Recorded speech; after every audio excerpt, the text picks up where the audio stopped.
What up, YouTube? We are back in the office. It's Saturday. Let's get into some gig DoorDash news, and then also I have some confirmation sent to me by somebody. Willie, thank you. Yeah, merchants are definitely have the capability of stealing tips. Doesn't happen often. We're going to get into that as well. Let's go. So Saturdays, we talk about gig, the DoorDash newsletter. We're going to get into that, but then, somebody sent me some. This is the first time I've gotten something from somebody with some actual evidence that some merchants can manipulate the actual dispatching and manipulate the tip that they show to the driver and then keep some for themselves in the back end. Doesn't happen often, but I just want to talk about it, and I'm going to put the link of the story that was sent to me in the description box so you guys can check it out for yourself, because there's some proof there and some actual acknowledgement from DoorDash and the merchant that was doing it. Let's get into it. All right, let's get into it, but real quick story. So I'm actually going to work today. I don't usually work Saturdays and Sundays, but today I'm going to work today and next Saturday because the week of Thanksgiving, I'm taking off. So I'm out here for a couple hours. I got a 6:25 order. I get here, City Diner. They said, we paused our DoorDash. We haven't been getting any offers. I'm sorry. Waste of time. So merchants, get it together, man. Come on. There's got to be more communication from merchants to DoorDash. The customer now suffers in this case. Absolutely absurd, in my opinion. Because either she's lying and it's not paused, or it is paused and DoorDash doesn't care and they send it out anyway. It's stupid. All right, let's get into the news. All right, so DoorDash newsletter. Oh, excuse me. DoorDash newsletter comes out every Friday. I get it like at 5 or 6 o'clock. So if you don't have your email set up with DoorDash, I do recommend doing it because they will send you information that might be informative for you. So this one didn't have a whole lot, but it did have, and I'll put some split screens like I do here. It talked about flu season coming up, getting prepared for that, yada, yada, yada.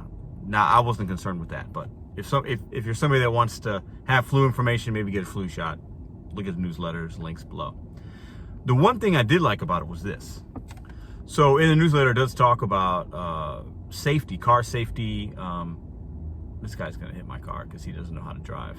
So let's not let that happen. Yeah, he's leaving. Okay, anyways, leaving your car idle while you are picking up an order, or more importantly, in my opinion, dropping it off at a house can be and leaving keys in the car, leaving it idle. People have had their cars taken. DoorDash they're looking at police reports and working with them, and it's a thing that's happening. It's going to be more so and more relevant in certain areas than others, as crimes are, but why do that, right? I've been guilty of it. I'll be the first to admit I do it, and I want to really be more mindful of that. Because think of it like this. You run into a store, you leave your car running for whatever reason. It's going to get cold out, so we're going to be we want to leave the car on because you want to make sure the car is nice and heated. I get it. Like, that's normal. We're humans, right? We do that often. But there are some areas and people are being targeted, and they'll know that it's a hot spot. Oh, Chick-fil-A, people running in and out, let's sit there. Let's see if somebody leaves their car idle. Let's take it. It is happening. This isn't meant to scare you guys, but just something to think about as the cold weather comes up.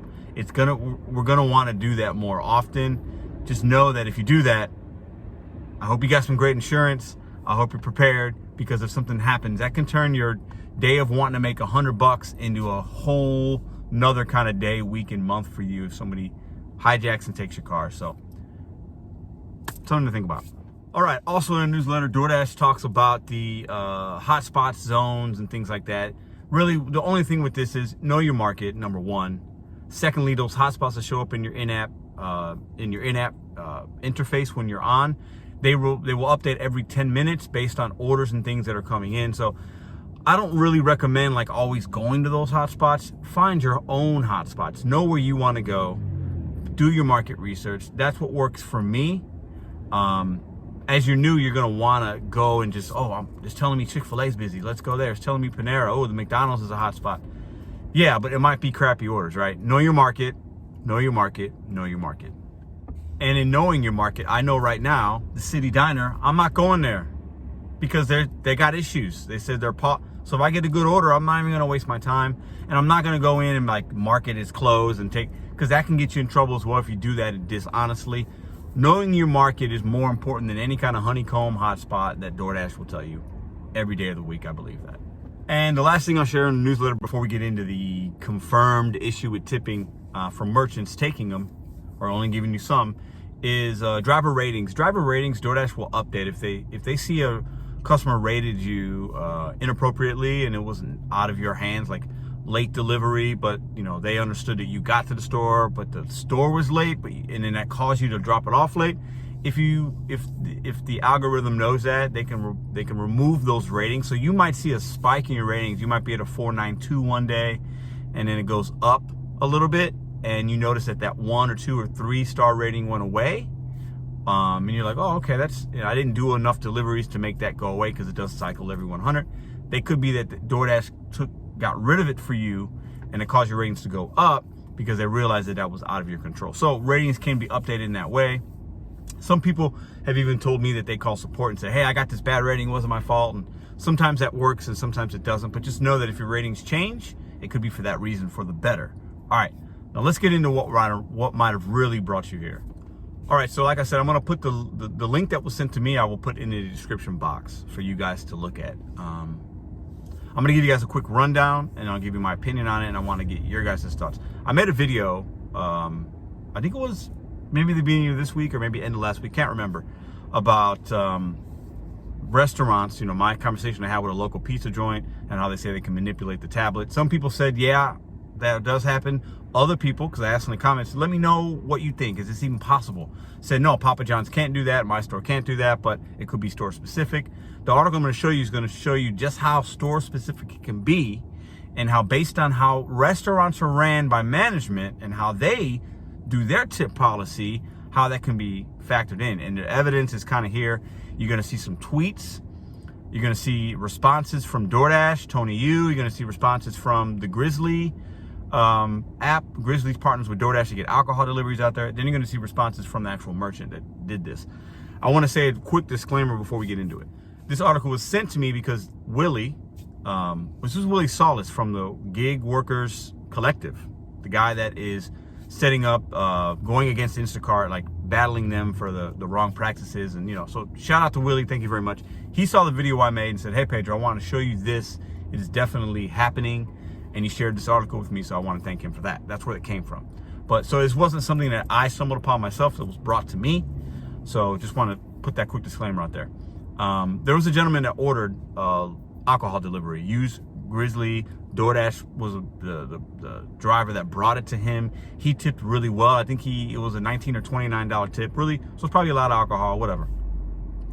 And he asked the driver how much did he see. No, the driver asked him, hey man, you should tip better next time, which is kind of a ballsy thing to do. But hey, the fact that he did it though turned the wheels on this, right? So the driver only got a $4 tip. So it must have been a lot of liquor, alcohol, maybe heavy cases of wine. And the guy's like, no, I left you like 19, 20 bucks, whatever it was. The guy's like, I only got 4. He showed him the phone. That's when it sparked this guy to get with Drizzly, as well as DoorDash, to ask questions like, why didn't the driver get the full tip?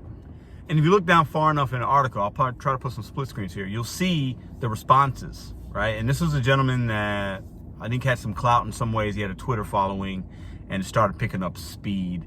And this is a guy that was like a business savvy gentleman. So I think he understood, like, hey, I want to say something, right? I want to get down to the bottom of this. So shout out to him as well.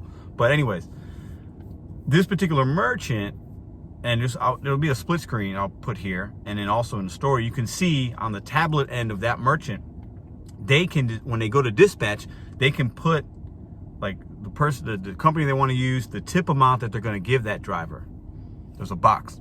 Says tip. They put in $4 for that order instead of 19, and then they kept that $15 or whatever the difference was for their staff because they're preparing it, and that's how they justified it.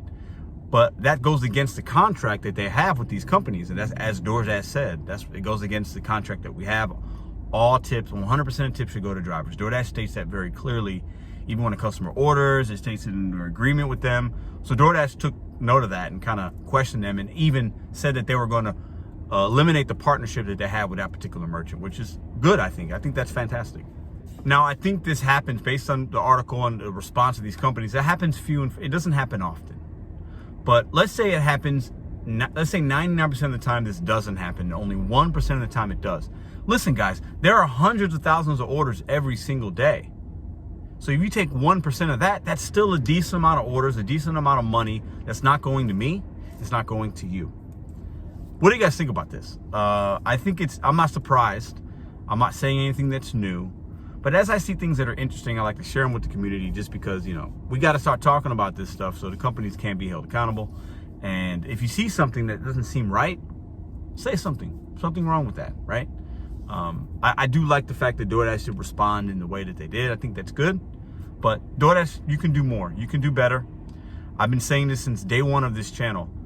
One of the top issues with this app, and I'm talking just DoorDash now, is the relationships and lack thereof that they have with the merchants that are on their platform. The merchants that they choose to partner with, the merchants that they take the percentage of the cut with, the merchants that they tout and want us to order from on their app, and everything's perfect and rainbows and sunshines and lollipops, right? Like, that's not always the case. So I'd like to see DoorDash do a little bit more relationship building with merchants, especially ones that we as Dashers say, hey, long lines, don't want to go there, bad merchant, like they need to do a little bit more with that. Take a little bit of your energy away from all this growing that you're doing and try to fix some of the issues that you currently have. That's my opinion. Listen, you guys are fantastic. Have a great Saturday. I'm going to work for a little bit. I hope you guys make some money. I hope you guys are being safe. I'll see you guys tomorrow on the Sunday Live, 9 p.m. Central Standard Time. I'll have a special treat for you guys there. Have a great day.